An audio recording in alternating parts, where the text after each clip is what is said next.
Hello বন্ধুরা, তোমরা কেমন আছো? আমিও ভালো আছি। রোজকারের মতো আরেকটা ভিডিও ব্লগ নিয়ে তোমাদের সামনে হাজির হয়েছি আমি করুন। তো বন্ধুরা দেখো, আজ আমি ছাদ বাগানে চলে এলাম। তো দেখো, পুঁইশাক গাছগুলো তো হয়েছে ওইভাবে যেমনই লাগিয়েছিলাম তেমনি হয়েছে, তেমন কোনো পরিচর্যা হয় না।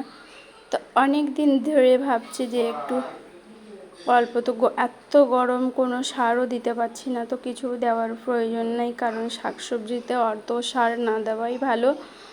তো দেখো ফাইনালি মাটিগুলো এতটাই পরিমাণ শক্ত হয়ে গেছে যে তোমাদের কি বলবো। তো সকালবেলা তো উঠেই তো রোদ কাজ করতে পারছি না, প্লাস এদিক ওদিক ঘরের কাজ আছে, তো সব কিছু সেরে হয়ে ওঠেও না। তো বিকেলবেলা এখন করার চেষ্টাই করছি। তো দেখো পুঁইশাক গাছের মাটিগুলো এতটাই শক্ত যে কি বলবো।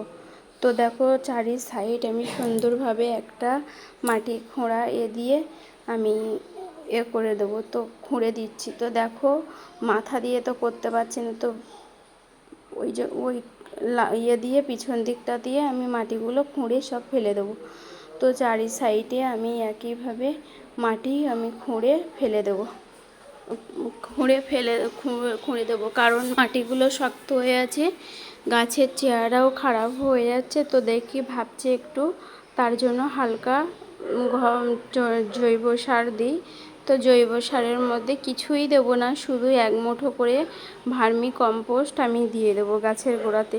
তাই দেখো কি পরিমাণ চেহারা সুন্দর। এর থেকে আমি তো প্রচুর পুঁইশাক তুলে নিয়ে গেছি, কারণ গরমের পুঁইশাক ছোটো ছোটো অবস্থাতেই খেতে ভালো লাগে। তো ফাইনালি একটা গাছে আমি তুলে আমি সব চারি সাইডে ভার্মি কম্পোস্ট দিয়ে মাটিগুলো আমি মিশিয়ে নেব, সুন্দরভাবে মিশিয়ে নেব। এদিকে বাগানের আরও শাক হয়ে আছে, তো সবগুলোই খেয়ে উঠতে পারিনি, তো অল্প অল্প করেই খাচ্ছি, অল্প অল্প করেই আছে। এদিকে পুঁইশাক তো খেতেও ভালো লাগে, খুব সুন্দর। তো নিজের হাতে লাগানো জিনিস। তো দেখো আরেকটা মাটিতে এসে দেখো কী পরিমাণ শক্ত হয়ে আছে। তো তোমরা দেখেই তো বুঝতে পারছো যে কি কত পরিমাণ শক্ত হয়ে আছে। তো দেখো একইভাবে আমি মাটিগুলো চারি সাইড খুঁড়ে দেব। তো বাগানে এইভাবে আমি কাজ করতে পারি। তো যেটুকু পারি তোমাদের সামনে শেয়ার করছি। তো গরমে সবজি ছাড়া তোমরা তো দেখেছো শীতের সময় অনেকগুলো সবজি হয়েছিল, অনেক দিন ধরে খেয়েওছি। তো গরমে তেমন কোনো কিছু লাগানো হয়নি। তো কটা ভেন্ডি গাছ লাগানো হয়েছিল, পুঁই শাক, একটু বেগুন, গরমের সবজি বলতে এগুলোই। আর যেগুলো বাদবাকি ছাদে বড়ো গাছ আছে সেগুলোই টুকটাক ট্রিটমেন্ট চলছে। তো সবটা তো সব দিন হয়ে ওঠে না, তো যেটুকু পাচ্ছি সেটুকুই তোমাদের সাথে শেয়ার করছি। তো দেখো দেখো গাছগুলো পাতাগুলো কেমন নেতিয়ে আছে, সকাল সন্ধে দুবারই জল দিচ্ছি, তার মধ্যে এই গাছের এই অবস্থা। তো দেখো সকালবেলা জল দিয়েও মাটিগুলো এতটা হার্ড, এতটা শুকিয়ে আছে।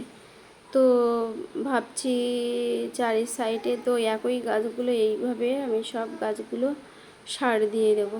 সার বলতে কম্পোস্ট আনা ছিল, সেই কম্পোস্টেই দিয়ে দিচ্ছি। তো বন্ধুরা ভিডিওটা কেমন লাগলো জানিও। ভিডিওটা ভালো লাগলে লাইক কমেন্ট শেয়ার করে পাশে থেকো। যারা নতুন বন্ধু আছে চ্যানেলটা সাবস্ক্রাইব করতে ভুলো না। তোমাদের একটা লাইক একটা কমেন্ট অনেক দূরে পৌঁছাতে পারবো। তোমাদের ভালোবাসা, তোমাদের একে অপরের সহযোগিতা থাকলে অনেক দূরে পৌঁছাতে পারি। তো ফাইনালি আমি সব রেডি করে জল দিয়ে দিলাম। তো বন্ধুরা তো দেখতেই পাচ্ছ গাছগুলো কেমন, তো জল দিলে গাছগুলো